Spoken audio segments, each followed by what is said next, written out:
Muito bem, queria só desejar a todos vocês, as famílias aqui representadas e aos nossos amigos, que nós tenhamos uma boa semana de encontro e de Natal. Tá bom? Então, Feliz Natal a todos. Falando em Natal, essa semana eu tive uma conversa interessante sobre essa época do ano e os nossos costumes, especialmente essa ideia de presente. Há 2 semanas atrás, a minha mãe, que a maioria das pessoas aqui conhece, me perguntou o que eu queria ganhar de Natal. Aí a minha resposta mais sincera foi: não sei, não estou precisando de nada. Eu acredito que tem um número adequado de tênis, algumas camisetas a mais do que eu preciso, camisas, então, demais. E não adianta pedir alguma coisa muito barata para minha mãe, porque ela não vai querer me dar. E não adiantava pedir alguma coisa muito cara, porque não seria justo. Apesar dela ser bem generosa. E aí eu joguei num grupo de amigos aqui da igreja a mensagem: senhores, me deem ideias de presentes. Me deem sugestões, já procurei no Google, nenhuma me pareceu adequada ou muito fora de qualquer padrão. Tipo a Veja São Paulo, nessa época do ano. Não sei se você já viu lá. É um absurdo. Enfim, todos aproveitaram para lembrar o quão odioso era receber meias, na verdade, qualquer tipo de roupa quando criança. Fica a dica, caso você vá escolher um presente. Os comentários foram ácidos. Um deles falou: os familiares sempre escolhem alguma coisa que você não gosta tanto e pagam mais caro do que você encontraria na internet. Um outro amigo meu disse: presente não se pede de nada. Ao final, agradeci a todos pela ajuda e pela amizade, mas uma coisa me chamou a atenção. Assim como alguns aqui, lá no grupo, quando eu disse: eu não preciso de nada, eu não estou precisando de nada, rolou uma reação um pouco negativa. Porque essa expressão, essa ideia é um pouco desagradável, tipo, presentes, eu sou melhor do que isso, né? Um pouco autossuficiente, alguma coisa do tipo, tá podendo, hein? Não precisa de nada. Eu diria que esse espírito de eu não preciso de nada tem muito a ver com a nossa reação com o Natal, sejamos cristãos ou não.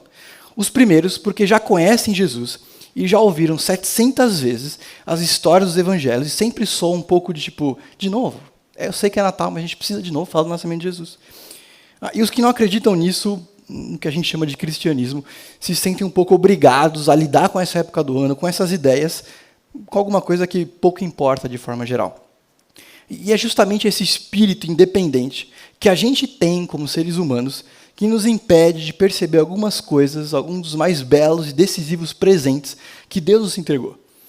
É porque a gente acha que não precisa de nada, que tudo depende do nosso esforço, que a gente tem dificuldade com a graça de Deus. Especialmente quando ela se refere ou é entregue a outras pessoas. É por isso que a gente tem dificuldade, muitas vezes, de agir com graça com pessoas que não são as nossas favoritas, pelos mais variados motivos. Então eu quero conversar um pouco sobre algumas coisas, alguns presentes que Deus nos deu, algo que todo mundo aqui precisa lembrar, que ou já tem, ou que Deus oferece. Coisas que a gente nunca pediria para Deus caso Ele desse 3 desejos. Mas porque Ele é Deus, e Ele nos dá exatamente o que a gente precisa, que Ele nos dá alguns lembretes. Primeiro, que Ele se importa. Segundo, que Ele fez todo o trabalho e que, por isso, a gente pode confiar nele. Então, acompanha comigo aí na sua Bíblia ou na tela, por favor, Lucas, capítulo 1, dos versos 68 a 80. Lucas, primeiro capítulo de Lucas, Mateus, Marcos, Lucas, capítulo 1, dos versos 68 ao 80. Liga a sua Bíblia, abre ou acompanha aí na tela. Louvado seja o Senhor, o Deus de Israel, porque visitou e redimiu o seu povo.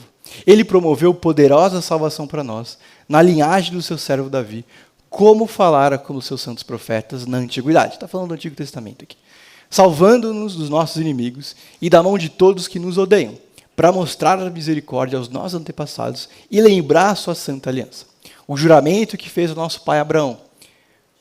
Resgata-nos da mão dos nossos inimigos para servi-lo sem medo, santidade e justiça, diante dele todos os dias.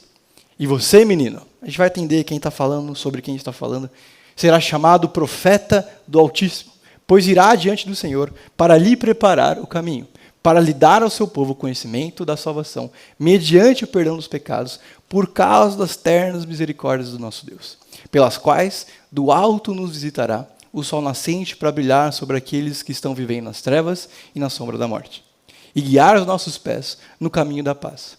E o menino crescia e se fortalecia no espírito e viveu no deserto até aparecer publicamente a Israel. Esse texto é a fala do pai de João Batista quando ele vê o filho dele finalmente nascer. E aí tem uma mistura de que ele fala de João, mas fala também sobre Jesus e por que Deus está enviando. Mas primeiro é preciso lembrar de algumas coisas bem importantes quando a gente começa a falar sobre isso. Primeiro, é que apesar da gente relacionar o Natal com Jesus, em dezembro, com o nascimento de Jesus, é bastante improvável que ele tenha nascido nessa época do ano, tá bom? Tem vários enganos a respeito do nascimento de Jesus, o presépio quase inteiro, a aparência de Jesus, mas também tem esse fato de que ele não nasceu em dezembro, principalmente por causa do clima. É bastante improvável que os pastores estivessem com as ovelhas no campo, porque essa época é inverno lá em Belém. Não a nossa Belém, mas a Belém lá em Israel. A segunda coisa importante aqui é que talvez na sua Bíblia esteja escrito Cântico de Zacarias, mas poderia estar escrito Profecia de Zacarias. Porque, no fundo, Zacarias está falando, o pai de João Batista, está falando da verdade, e está transmitindo as palavras de Deus. E isso aqui é interessante, porque uma profecia ela pode ter referência ao passado, ao presente ou futuro. E a gente dificilmente pensa sobre isso. Na prática, a maioria das profecias fala do presente de quem está falando. O Velho Testamento, na verdade, está cheio de profetas que pouco ou nada falaram do futuro, mas eles eram incansáveis em comunicar a vontade de Deus. Então, profecia é falar das coisas que Deus está falando, sobre o que aconteceu, sobre o que está acontecendo ou sobre o que ainda vai acontecer. E é exatamente o que está acontecendo aqui nessa fala de Zacarias. Ele fala de tudo que Deus fez, tem pelo menos 16 alusões ao Antigo Testamento. Tem algumas coisas que estão acontecendo, o nascimento de João Batista, tem algumas coisas que vão acontecer, como Jesus e o ministério dele. Zacarias aqui já tem idade avançada, ele já é um senhor, ele já é alguém experiente. E ele e a mulher dele, Isabel, vivem uma situação desconfortável. Na cabeça judaica, ter filhos é um sinal da bênção de Deus. Um sinal de que Deus está com a pessoa. E ele é sacerdote, ele trabalha no templo e ele não tem. Mas tem alguma coisa mais difícil para qualquer religioso daqueles dias lidar. Seja ele sacerdote, seja ele fariseu, seja ele saduceu, seja ele escriba, ou qualquer fiel sem cargo. Deus está há 400 anos sem falar nada. Deus está há 400 anos em silêncio. Nada. Desde o final do Antigo Testamento, desde o último profeta falando alguma coisa sobre Deus, nada, nem ninguém falou em nome de Deus. Ele não apareceu, ele não enviou alguém, ele não escreveu um livro, ele não conduziu um profeta, nenhum sacerdote falou em nome dele. E um belo dia, Zacarias está no templo, trabalhando, um dia como outro qualquer. Um anjo aparece para ele e diz: suas orações foram ouvidas. As orações dele e da mulher dele, portanto. Vocês serão pais. Diante da notícia, em um momento de sincericídio, Zacarias vira para o anjo e diz: mas como que eu posso ter certeza disso? E por causa dessa resposta, fica determinado que Zacarias ficará mudo até o filho dele, João Batista, nascer. E aí a gente chega nesse texto que a gente leu. Ele passou 70, 80 anos tentando explicar por que não tem um filho. E agora que ele vai ter um filho, ele não pode contar. É um lembrete de que é melhor acreditar e obedecer a Deus, na dúvida. Enfim, Zacarias é a primeira ponte que a gente tem do Novo com o Antigo Testamento. Tem pelo menos 16 citações ao Antigo Testamento. O silêncio aqui é quebrado 2 vezes. Pelo sacerdote, que depois de 9 meses vê o filho dele nascer. E 2, pelo próprio Deus, ao usar o ex-mudo Zacarias para trazer as boas novas, o evangelho de salvação. 9 meses antes, Zacarias não consegue acreditar que vai ter um filho. E agora, cheio do Espírito Santo, ele faz 16 citações ao Velho Testamento. Se antes ele não consegue confiar ou ver Deus na frente dele, agora ele começa a falar no pretérito. Se antes ele não consegue acreditar num anjo dizendo para ele: você vai ter um filho, agora ele começa a falar no passado. Ele não conseguia ver Deus na frente dele, mas agora ele consegue ver Deus na história. Para ele, a vinda do Messias, Jesus aqui, é uma visita de Deus ao mundo, cheia de sinais. Por séculos, ele e o povo sofreram debaixo da convicção de que Deus havia abandonado todos eles. E ele descobre que não é bem assim. Zacarias tem 9 meses de silêncio para refletir, orar, meditar no Antigo Testamento. Mal sabia ele que algumas das palavras aqui seriam algumas das primeiras do Novo. Eu consigo imaginar Zacarias se mordendo por dentro e dizendo: custava acreditar em Deus? Logo eu, um crente? Tenho certeza que a gente nunca passou por isso. Nesse retiro espiritual forçado, faz dele alguém mais sábio. Esse retiro espiritual forçado faz dele alguém mais atento. Esse retiro espiritual em que ele reflete, ora, medita e se morde, faz dele alguém mais atento a tudo que Deus está fazendo. E a primeira coisa que ele nos ensina, porque Deus quer nos ensinar, é que Deus fez todo o trabalho ao longo da história. Deus fez todo o esforço. Deus nunca parou de falar. Deus nunca parou de se mover. Perceba que o texto que a gente leu começa dizendo: bendito seja o Deus de Israel, porque ele visitou e redimiu o seu povo. 9 meses antes, ele não pode acreditar que ele vai ter um filho. E agora, cheio do Espírito Santo, ele está tão confiante que Deus nunca abandonou, que Deus nunca ficou em silêncio, que ele começa a falar no passado.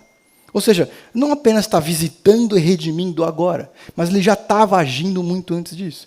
E aqui tem 2 termos que a gente vai gastar um pouco mais de tempo, vai investir um pouco mais de tempo hoje.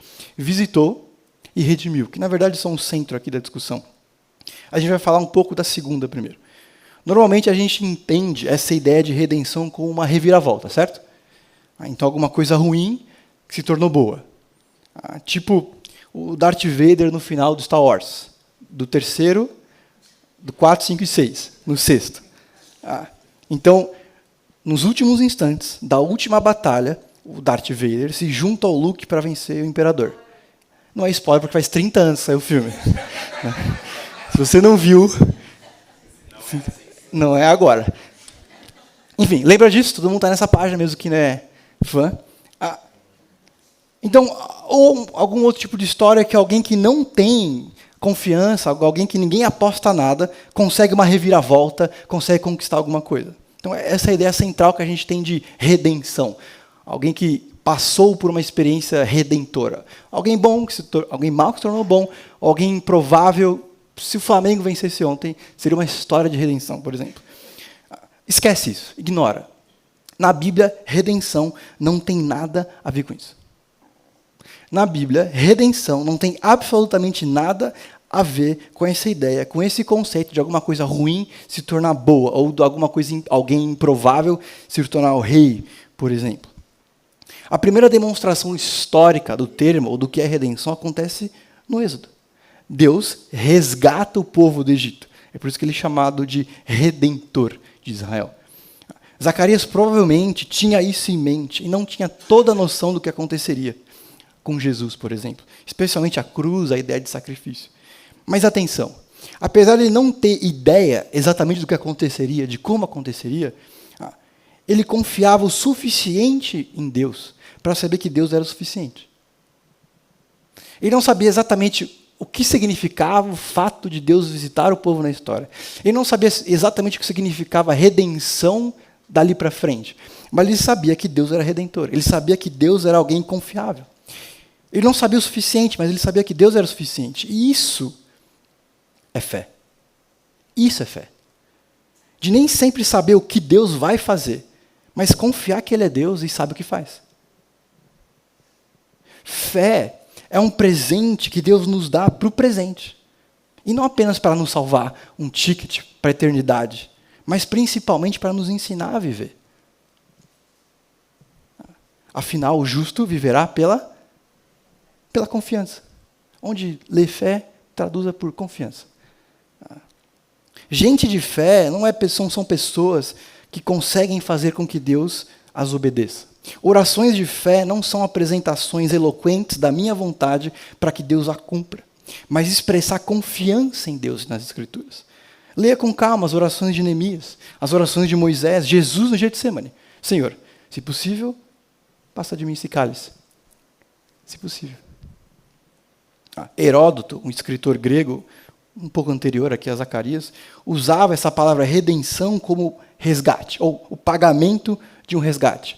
É a mesma palavra que Zacarias usa aqui, que está em 1 Timóteo 2,6, que diz assim, falando sobre Jesus, o qual se entregou a si mesmo como resgate por todos.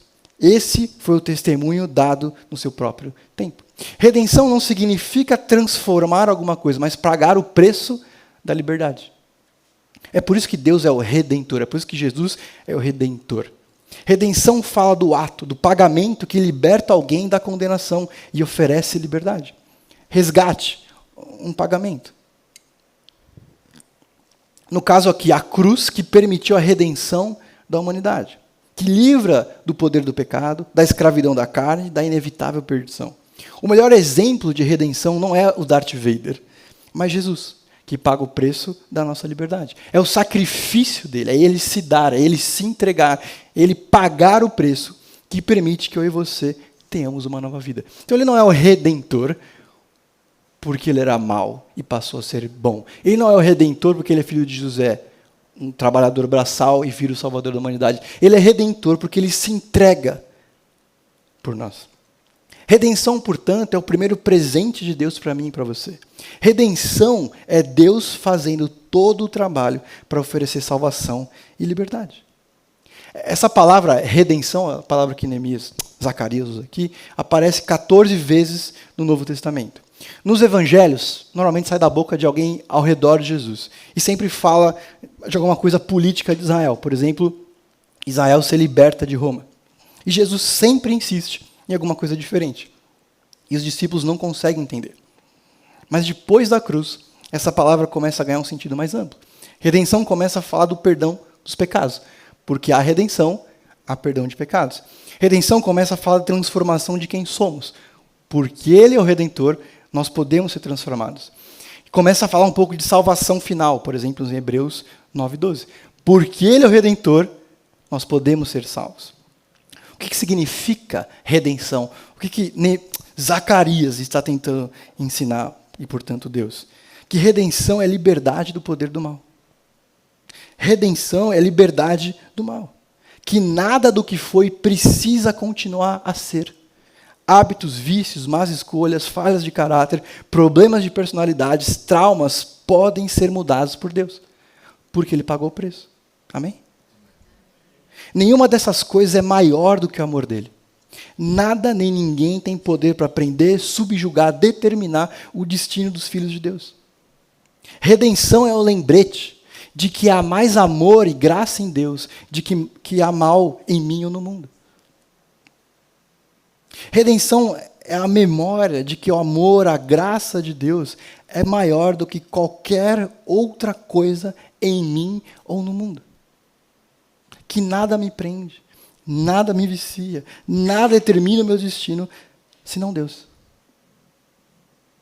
Porque eu não estou preso ao que aconteceu comigo, a quem eu sou. Mas, ao mesmo tempo, tem essa ideia de que Deus é bom e nos resgata, redime. É uma ideia bonita, que mostra todo o esforço de Deus, que mostra um Senhor profundamente interessado. E isso é muito legal, isso é um distintivo da nossa fé. De que Deus se importa, que Ele não é o relojoeiro que nos abandonou. Mas isso lembra de uma verdade inconveniente, de quem nós somos de verdade. Porque se Deus é bom, santo e sábio, nós somos maus, não santos e insensatos. Pergunta, e isso muda completamente depois da salvação? Depois que eu entendo o que Jesus fez, depois que eu entendo a palavra de Deus, o Espírito Santo habita em mim, passa a me transformar, eu sou profundamente, totalmente, radicalmente transformado, eu passo a ser alguém bom, santo e sábio? Não. A diferença é que, ainda sendo tudo isso, nós somos tornados filhos de Deus. E isso é alguma coisa que os religiosos, na época de Jesus, detestavam ouvir. Todas as discussões de Jesus com os religiosos da época dele, normalmente estavam em torno disso. Um colega diz assim, o religioso orgulhoso desconhece o universo da gratidão pelos seus próprios pecados perdoados. Deus é o seu Criador, não Redentor. Cristo é o seu mestre, não Salvador. O orgulhoso estuda os livros de história geral e não se percebe nas guerras, desgraças que os homens causaram aos homens. Crer fazer parte desse mundo, pois não enxerga a relação entre a forma como vive e as injustiças da vida. Se todos vivessem como ele, o mundo viveria a sua utopia. O conceito de pecado não lhe é oculto. Ele percebe claramente, porém, na vida dos outros. Desanca a corrupção, os roubos, a má qualidade dos serviços públicos. Vive aborrecido com tanta gente complicada dentro da igreja. Tudo o irrita profundamente. E por ele, Deus desceria fogo do céu. A paciência divina o irrita. O Evangelho, a história de redenção, de Deus pagando o preço,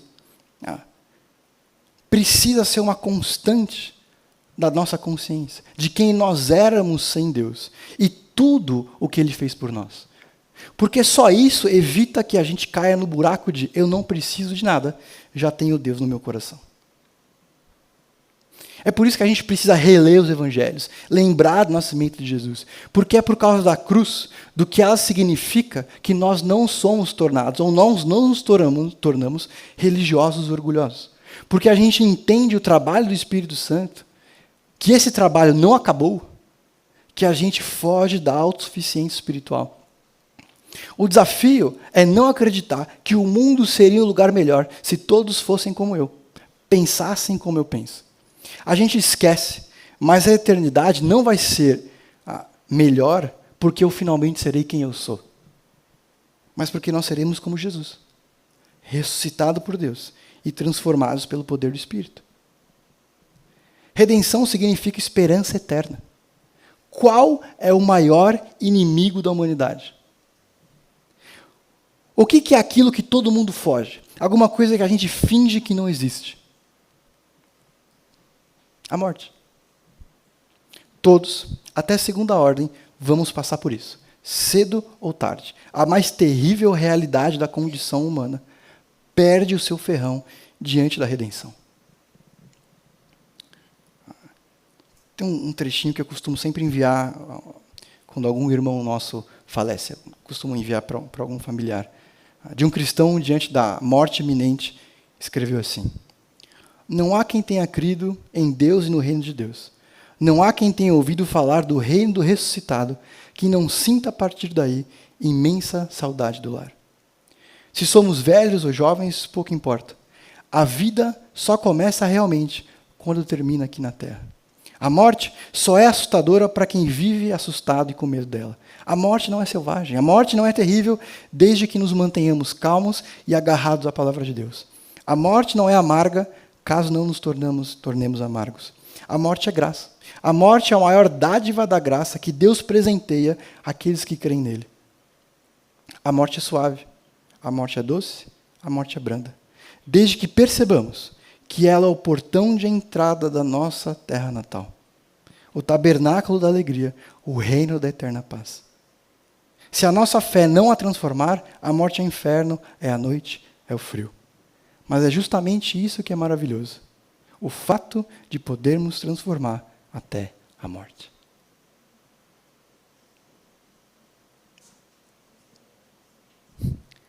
Quem escreveu isso? Um cristão durante a Segunda Guerra, preso num campo de concentração, pastor. Pode questionar algumas das decisões dele, mas ele tinha uma consciência bem interessante. De que a redenção que o Novo Testamento oferece, a redenção de que Zacarias está escrevendo aqui, não é a possibilidade ou a realidade de uma vida completamente nova e cheia de bênçãos aqui na Terra, mas a realidade de que a nossa vida não termina aqui. A redenção que Jesus veio oferecer, que na verdade Deus constrói desde as primeiras páginas de Gênesis, é a restauração do nosso relacionamento com Ele. E aí tem essa expressão, a outra expressão chave aqui, visitou o seu povo.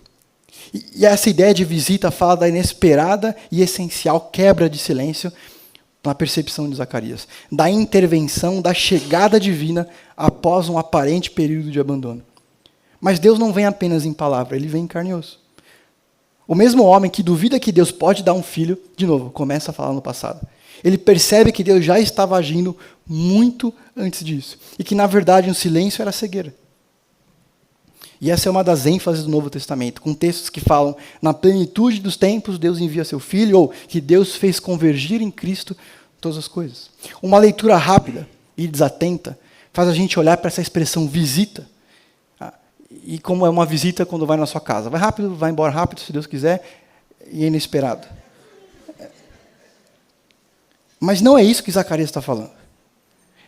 Ele não está falando que Deus finalmente decidiu se movimentar. Tudo que ele está falando não é que Deus acordou, ou alguma coisa do tipo. Nesse texto aqui, tem pelo menos 7 pontos com o Antigo Testamento bem claros. Ou seja, o sacerdote vê que Deus está conduzindo a história, e agora de forma clara. Quem convive comigo um pouco mais de perto, sabe que eu costumo pegar no pé de uma coisa. Normalmente, uma conversa, alguém vira, dando um bom testemunho, na verdade, e eu sou meio chato, a pessoa diz, Deus é bom, hoje não choveu, ou alguma coisa aconteceu. Na verdade, em um certo nível, pelo menos nas palavras, Deus é bom porque aconteceu alguma coisa inesperada ou que eu desejava. Certo? Deu para entender o exemplo? E aí eu sempre digo alguma coisa do tipo, Deus continuaria sendo bom se caísse uma tempestade, mesmo se não tivesse dado tempo. Eu diria que a nossa noção de cuidado, do cuidado de Deus, é parecida com isso. Então a gente normalmente diz uns para os outros, diz, aí Deus veio e cuidou. Ou aí Deus finalmente decidiu agir. Na maioria das vezes, a gente pensa no tema de cuidado de Deus, como se ele fosse um pai distante ou desatento. Então, na prática, a gente crê como os deístas creem, que Deus é um relojoeiro, muito eficiente, que deu a partida no mundo, corda, sei lá, e aí o ritmo e a vida funcionaram. Então, a vida tem um ritmo, as pessoas, jeitos, desejos, o mundo gira. E a não ser que Deus queira fazer alguma coisa específica, ele deixa correr. E é por isso que a gente desespera. Porque, no fundo, a gente realmente entende, em algum nível, que Deus está de boa. Porque, ao invés da gente se relacionar com Ele como um pai amoroso, a gente fica tentando despertar um guardião distraído. O texto lembra que nada acontece a menos que o desejo de Deus permita. Que ou Ele permite que aconteça, ou Ele mesmo faz acontecer. Que nada é grande ou pequeno demais para fugir da mão governante de Deus. Que uma aranha construindo a teia no canto da parede e Napoleão marchando com seus exércitos estão ambos debaixo do controle e domínio de Deus. O que não significa que toda decisão do rei venha a ser aprovada por Deus e que eu não possa matar a aranha em cima da minha cama. O problema da expressão providência de Deus, pelo menos como a gente costuma entender e conversar sobre ela, é que de maneira inconsciente ou deliberada, a gente conclui que Deus intervém em momentos específicos, mas que na maior parte do tempo ele permanece como espectador, interessado, mas assistindo. Então a gente restringe o cuidado de Deus a um momento ocasional ou fugaz. Providência, controle, soberania de Deus, na verdade, é o cuidado constante e o domínio absoluto sobre toda a criação, para a sua própria glória e o bem do seu povo. A soberania de Deus normalmente é questionada por mim porque eu não entendo o que Ele está fazendo. Você vai ter um filho. Como que eu posso ter certeza? Que é o que Zacarias faz. Uma vez que Deus não age como eu acho que Ele deveria agir, a gente conclui que Ele é incapaz. O que Zacarias tinha em mente, quando ele diz que Deus visitou a história e redimiu o seu povo, provavelmente era muito parecido com o que Moisés faz ali no Egito. Mas cheio do Espírito Santo, ele começa a apontar para algumas das coisas que Jesus vai ensinar. O poder de Deus vence qualquer barreira. Tem uma expressão bem interessante na sua Bíblia, no versículo 69, não sei como que está na sua versão, mas a palavra que está ali é Jesus, ou esse Messias, é o chifre da salvação. Na minha versão diz, plena e poderosa salvação. Esse é o único lugar no Novo Testamento inteiro que aparece a palavra chifre, que Jesus é um chifre na salvação. E, portanto, o segredo, obviamente, tem que estar no Antigo. É uma imagem comum no Antigo Testamento para designar força, mas, na verdade, um poder destrutivo. É uma convicção comum no Antigo Testamento, que é Deus quem luta por Israel. Que Deus, por exemplo, Salmo 18:2 diz assim, o Senhor é o meu rochedo, o meu lugar forte, o meu libertador, Redentor, tá bom? O meu Deus, a minha fortaleza em quem eu confio. O meu escudo, a força, o chifre da minha salvação, o meu alto refúgio. E isso nos leva de volta para Lucas. Jesus é o chifre da salvação porque ele é a arma mortal que Deus tem para vencer a morte. O objetivo da redenção de Deus é para que a gente o sirva sem medo, em santidade, justiça diante dele todos os dias. Não apenas para libertar e entregar para viver, mas para criar um povo santo, que não tem medo de nada e sem relacionamento com ele. A redenção e o cuidado de Deus nos permitem desfrutar de relacionamento com ele. Ainda que a maioria aqui de nós tenhamos ouvido falar primeiro de céu do que comunhão, é o segundo, a restauração desse relacionamento pessoal, que é o principal motivo de tudo que Deus fez. Romanos não diz, todos pecaram e longe do céu ficaram. Romanos diz, porque todos pecaram, carecem, distantes estão da glória de Deus. O que o chifre da salvação, a redenção e a visita de Deus na história querem permitir, encorajar, criar e conceder, não é o passaporte, mas o relacionamento. O curioso é que nessa fala toda de Zacarias, que teoricamente seria uma homenagem, ou pelo menos uma fala sobre o filho dele que nasceria, o João Batista, só tem 2 versículos que falam sobre o João Batista. Percebeu isso? Ele ficou 9 meses mudo, 80 e tantos anos sem filho. Quando o filho dele vai nascer, em 12 versículos, 2 falam do filho dele. É interessante perceber que Zacarias não está preocupado consigo mesmo, que ele não está preocupado nem com o seu filho, de certo modo. Ele está preocupado em falar sobre o que Deus está fazendo. Ele não está preocupado em construir uma biografia sobre o filho dele, mas dar um testemunho de tudo que Deus está falando. E esse é o melhor jeito que nós podemos falar sobre o Natal. Uns para os outros e para aqueles que não acreditam nos que os cristãos creem. Biografia é aquele esquema de eu nasci sem nada, eu entendi os desafios, eu me esforcei, eu conheci as coisas, eu superei as dificuldades, eu matei um leão por dia, olhem para mim, sejam como eu, aprendam de mim. Eu me salvei, eu sou o meu herói, eu sujei as mãos, eu consertei a minha vida, eu curei as minhas feridas, sigam os meus passos. Nós não temos biografias, nós temos testemunhos. Biografia é sobre mim, testemunho é sobre Deus. Biografia é como eu me salvei. Testemunho é, eu não tinha como me salvar. Deus veio, proveu, Deus me salvou. Se você conta uma biografia, você está se gabando. Se você conta um testemunho, você fala sobre tudo aquilo que Deus tem feito. João foi o instrumento que Deus escolheu para transmitir salvação e conhecimento da salvação. Pergunta: quem é a pessoa mais importante que já viveu na Bíblia inteira? Tirando Jesus. Meu chute é que ninguém lembraria de João Batista. Mas é o que Jesus diz. Entre os nascidos de mulher, ninguém é maior do que João. O Espírito Santo, através de João, converteu milhares. E o mais curioso é que muitos deles eram religiosos. O que a gente sabe sobre a vida de João Batista? O que a gente sabe do que ele gostava? Do que ele preferia? Dos lugares que ele frequentava? Das coisas que ele pensava, de forma geral? Mas sabe que ele era um pouco ermitão, meio bicho do mato? Nada mais que isso. A gente só sabe o que ele falava sobre Deus. A gente só sabe do testemunho que ele deu. A gente só sabe que ele vivia para falar sobre as coisas que Deus estava fazendo. Arrependam-se, pois o reino de Deus está próximo. Todos nós precisamos de Deus. Em momentos diferentes, em lugares diferentes, em níveis diferentes, mas todos precisamos dele. Quando eu estava escrevendo essa nossa conversa aqui, eu ainda não sabia o que ia ganhar da minha mãe. Mas eu tinha uma coisa clara. Se no ano passado alguém me desse um banquinho de cozinha, seria terrível, porque eu não precisava. Mas se alguém aparecesse com algum nos últimos 2 meses, seria ótimo, porque a gente sempre tinha que pegar uma cadeira e levar para a cozinha toda vez que ia comer. De forma geral, é assim que a gente valoriza os presentes. Se eles atendem necessidades, se eles satisfazem desejos. E muita gente, inclusive nós, os religiosos, veem Jesus e a história de Natal como alguma coisa sem propósito, como ir no hospital sem motivo.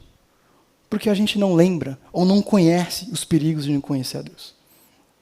Para muita gente, o chifre da salvação é um brinquedo inútil. E não é só porque os que não conhecem a Deus. Para muitos de nós, toda vez que a gente ouve falar do nascimento de Jesus, da história da cruz, na Páscoa teremos uma pregação sobre a cruz. É mais do mesmo. Mas bendito seja o Senhor de Israel, porque Ele visitou e redimiu o seu povo. Levantou um chifre da salvação, uma arma mortal para vencer a morte, para nós na casa do seu servo Davi.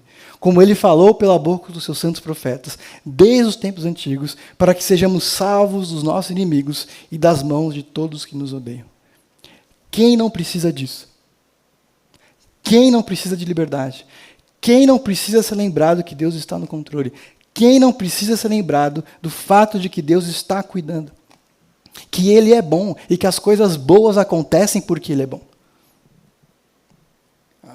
Deus é Senhor da menor das partículas, o quark, e da maior delas, o cosmos.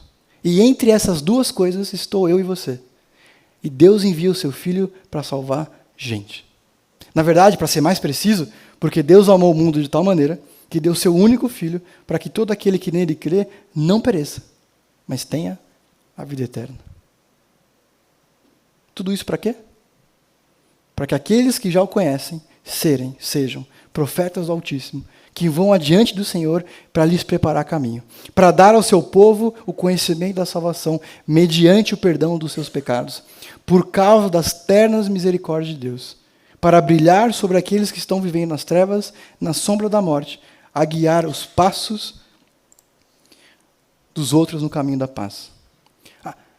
Todos nós podemos participar do Natal, dessas boas notícias, desde que nós falemos dela. Eu não sei como que tudo isso chega, assenta e você recebe no seu coração. Talvez Deus tenha trazido à tona alguns sentimentos, algumas memórias e até algumas pessoas à medida que a gente conversou aqui. Para isso eu tenho uma pergunta, bem simples. O que é Natal para você? Como que eu posso falar do Natal? Como que eu posso testemunhar sobre o Natal?